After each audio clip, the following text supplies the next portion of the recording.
Hello my YouTube family, welcome back to the another video. आज है मेरा 84 days fat to fit journey का 4th day. Starting हो रही है सुबह सुबह अपनी बेटी के साथ थोड़ा कार्डियो करने से। आप देख सकते हैं ये मेरी बेटी है और सुबह उठ गई है मेरे साथ सुबह के 6 बजे।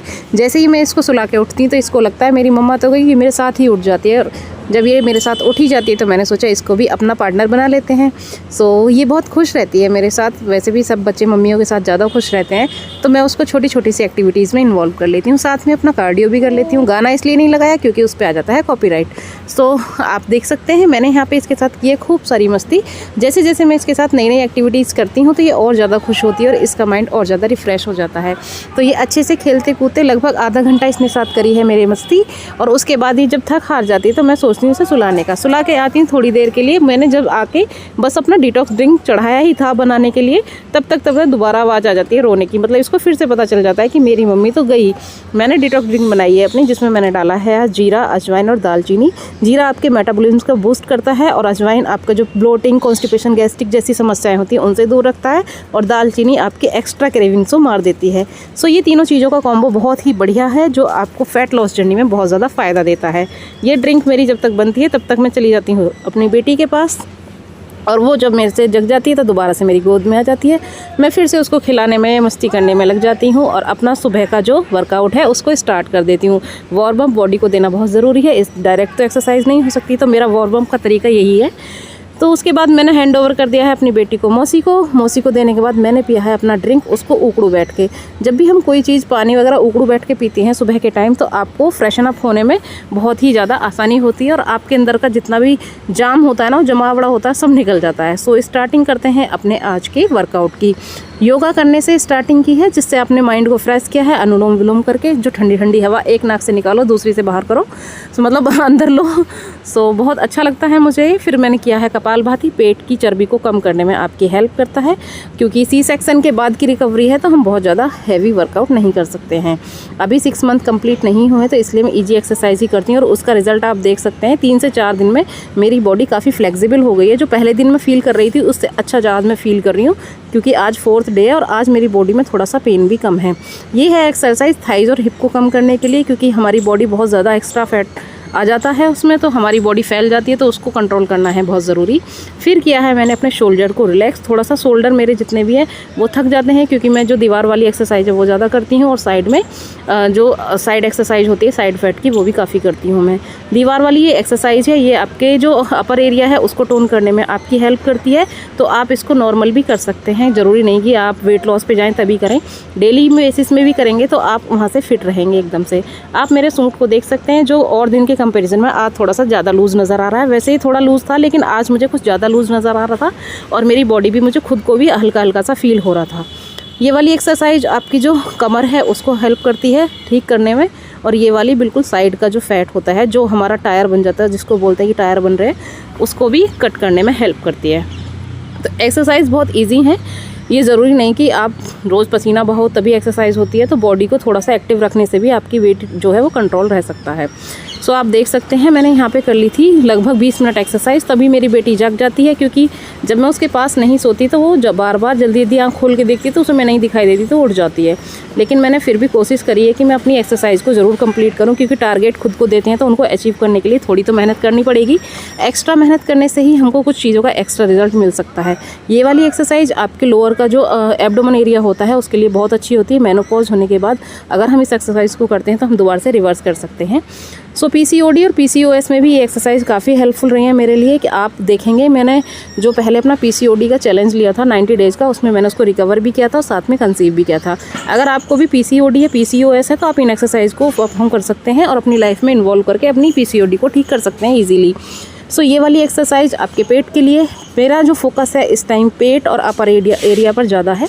सो मुझे उसी को टोन करना है, क्योंकि मेरी प्रेगनेंसी के बाद मेरे यही एरिया सबसे ज़्यादा मुझे भद्दे लगते हैं, जो मुझे पर्सनली अच्छे नहीं लगते। यहाँ थक हार के मैं बैठ जाती हूँ और मेरी बेटी मुझे देखने लगती है, फिर मैं बीच में जाती हूँ उसको थोड़ा सा गले लगाने, क्योंकि उसको थोड़ी सी एनर्जी मिल जाती है। उसको लगता है कि हाँ अब मेरी मम्मी आ गई, अब मुझे सब कुछ मिल गया। बीच में थोड़ा सा उसको खुश कर देती हूँ, उसके बाद दोबारा से दे देती हूँ मौसी को, क्योंकि अभी मुझे थोड़ी सी देर एक्सरसाइज और करनी थी।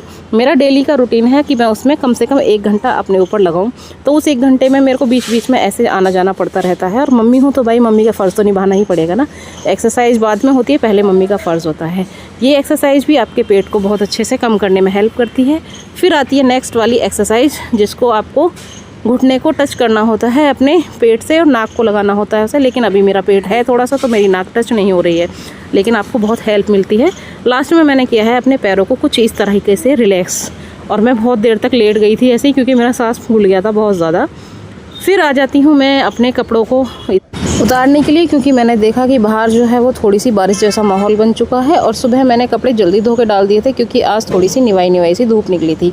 लेकिन अचानक ही मौसम बदल दिए, जज्बात बदल दिए। मैंने सोचा कि मेरे कपड़े तो सूख गए हों, लेकिन वहाँ जाकर देखा तो मेरी बेटी के सारे कपड़े हो चुके थे गीले, क्योंकि आज अचानक से बारिश सी आ गई थी हल्की हल्की सी। तो आज का मौसम बदल जाता है सुबह के 7:30-8 बजे के आसपास ही। मैंने सोचा था, मैंने कहा आज बढ़िया धूप निकली तो मेरे कपड़े सारे हो जाएंगे सही। अंदर आके मैंने फिर अपने सारे कपड़ों को डाल दिया था डाइनिंग टेबल पे। उनको जो मेरे सूखे कपड़े थे पहले वाले उनको फ़ोल्ड कर दिया था, और जो मेरे कपड़े गीले हैं उनको मैंने उलट पुलट के वहीं पर रख दिया था, क्योंकि भाई कपड़े थे बच्चे के तो सुखाने ही पड़ेंगे। हालांकि मैं इसको ड्रायर में ड्राई कर लिया था, लेकिन फिर भी मौसम में नमी होने के कारण ये काफ़ी सूखे सूखे से नहीं लगते हैं। फिर मैंने किया है अपने बिस्तर को थोड़ा सा ठीक, क्योंकि बिस्तर मेरा उल्ट पुल्ट रहता है बेटी की वजह से, क्योंकि बेटी के लिए कंबल हमेशा खुला रखना पड़ता है। बेटी है छोटी, और सर्दी का मौसम, ठंडी हवा, और थोड़ा सा मेरे इसमें विंडो भी ज़्यादा है, तो थोड़ी ठंड का जो एहसास है हमें थोड़ा सा ज़्यादा होता है। तो मेरी बेटी को तो और ज़्यादा होता हो, क्योंकि वो काफ़ी छोटी है। यहाँ पर वो सो चुकी थी और मैंने उसको अच्छे से कर दिया था कवर ढक के। मैंने कहा इसको निवास आएगी तो अच्छे से थोड़ी देर सो लेगी। और साइड में एक कंबल इसलिए लगाया था कि इसको लगे कि हाँ मेरे पास मेरी मम्मी सो रही है। लेकिन सारी मम्मियाँ ऐसे ही करती हैं, शायद बच्चे को थोड़ा सा धोखा देने के बाद ही अपने डेली रूटीन के काम ख़त्म कर पाते हैं, क्योंकि बच्चे के साथ साथ तो काम हर काम नहीं हो सकता। घूमा फिरा जा सकता है, थोड़ी बहुत चाय बनाई जा सकती है, लेकिन सारे काम नहीं किए जा सकते। नहा धो के रेडी होके मैं हो जाती हूँ अपने ड्यूटी जाने के लिए तैयार। और आज देखिए, जब पहले दिन मेरी जो जिप है ये लग नहीं रही थी, और आज मैं बड़ी खुश हूँ कि आज मेरी इसकी जैकेट की जिप लग गई। यानी कि मैं अपनी पुरानी वाली टोन में आने की कगार पे तो हूँ। ऐसी बात नहीं है, 84 डेज़ में मैं कम्प्लीटली बिल्कुल फिट हो सकती हूँ। थोड़ा मोटिवेशन मिला था मुझे इस चीज़ को देख के आज कि हाँ आज मेरे इसकी जिप लग गई है अच्छे से। कल भी लगी थी, आज भी लगी है, लेकिन जो पिछले 10-15 दिन से मैं पहन रही थी ना इसको, तो इसकी जिप नहीं लग रही थी। सो मेरी बेटी मुझे देखती है, और मैंने जाने से पहले पिया है रायता, क्योंकि मेरे को फ़ैट लॉस जर्नी में रायता ताज़ी था मेरा, उसमें मैंने थोड़ा सा धुंगार लगाया था, और वो थोड़ी मात्रा में ज़्यादा लेती हूँ तो मेरी जो मिल्क सप्लाई है वो भी अच्छी रहती है, और मेरी बॉडी को अच्छे से हाइड्रेशन भी मिलता रहता है। और यहाँ मेरी बेटी ज़िद कर रही है कि मुझे भी पिला दो, क्योंकि इसकी आदत है आजकल जब हम कुछ भी खाते हैं तो ये तुरंत तैयार हो जाती है। इसको लगता है कि ये सब तो खा रहे हैं, मुझे कुछ नहीं दे रहे हैं। लेकिन अब ये 6 महीने की नहीं हुई है, तो मैं बस उसको बहला देती हूँ, ऐसे ही उंगली से इसके मुँह में टच कर देती हूँ, तो इसको खुशी मिल जाती है कि हाँ मैंने भी खा लिया। बाय बाय करके चल देती हूँ मैं अपने कहाँ जाती हूँ, ड्यूटी पे चली जाती हूँ। और आज मैंने की है चीटिंग अपने खाने के साथ, क्योंकि आज था सकट और दोपहर में खाना मिलता है हमें बढ़िया बढ़िया सा ऑफिस में। सो यहाँ पे हमने रसमलाई, समोसा, सारी चीज़ें खाई हैं। उसके बाद मुझे अपना पार्सल रिसीव हो जाता है, जिसमें निकला है एक बहुत ही प्यारा सा चॉपर। और चॉपर मेरी लाइफ का एक बहुत ही अभिन्न अंग है, क्योंकि मेरी टाइम को बचाने में, मेरी सब्जियों को चॉप करने में काफ़ी हेल्प कर देता है। और ये वाला चॉपर मुझे देखने में, मैंने अनबॉक्सिंग आपके सामने ही की है, ये रियल है ऐसे ही, इसमें कुछ भी ऐसा नहीं है कि मैंने कुछ छुपाया हो। इसकी जो ब्लेडिंग थी, ब्लेड का जो धार था काफ़ी अच्छा था, और इसकी क्वालिटी भी मुझे काफ़ी अच्छी लगी।